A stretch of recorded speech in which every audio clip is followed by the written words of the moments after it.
আমরা মানুষ মনে করি যে ধর্মের উদ্দেশ্য শুধু নামাজ, রোজা, হজ, যাকাত এরকম না। ধর্মের আসল গুরুত্ব হচ্ছে আপনার ব্যবহারের উপর।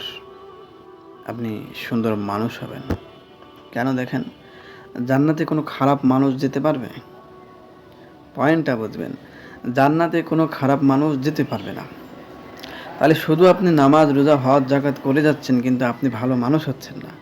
তাহলে আপনি কিভাবে জান্নাতে যাবেন? এজন্য শুধু অনেকেই বলে যে শুধু নামাজ পড়তে থাকো, তুমি অটোমেটিক ভালো হয়ে যাবে।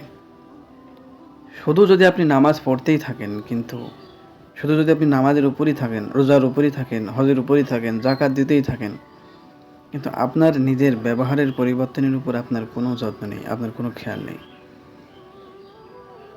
তাহলে সারা জীবন শুধু আপনি ইবাদত করেই যাবেন কিন্তু আপনার ভিতরে কোনো পরিবর্তন আসবে না, আপনি ভালো মানুষ হবেন না। আর যতক্ষণ আপনি ভালো মানুষ না হবেন ততক্ষণ জান্নাতে যেতে পারবেন না, যতই আপনি ইবাদত করেন। মনে করেন আপনি শুধু ইবাদত করেই যাচ্ছেন, আপনাকে বলা হয়েছে তুমি নামাজ পড়তে থাকো, তাহলেই তুমি ভালো মানুষ হয়ে যাবে। কিন্তু আপনি নামাজ পড়তেই আছেন কিন্তু আপনার ব্যবহার পরিবর্তন হচ্ছে না। একটা উদাহরণ দিলে আপনি ভালো বুঝবেন। আপনি মাঠে গেলেন, মাঠে যাওয়ার পরে আপনি একটা বই পড়েন, অথবা আপনি জানেন যে জমিতে বীজ দিতে হয়, জমি চাষ করতে হয়, তারপরে সার দিতে হয়, পানি দিতে হয়, তারপরে ফসল ফলে।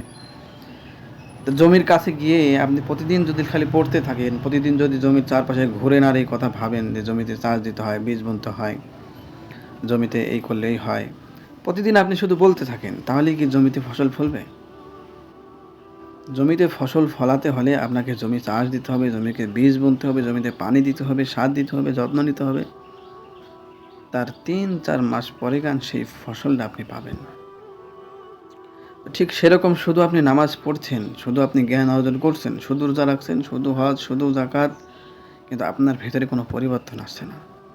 আপনার আখলাক চরিত্রের ভিতরে আপনার হিংসা শেষ হচ্ছে না, আপনার অহংকার শেষ হচ্ছে না, আপনার রাগ শেষ হচ্ছে না, আপনার ভিতরে কামনা বাসনা দিয়ে সব কিছু দিয়ে ভরে আছে, তাহলে আপনি ভালো মানুষ হচ্ছেন কীভাবে? মনে করেন আমরা যে ঘর দিই, সেই ঘরের মনে করেন ৪টা খুঁটি রয়েছে।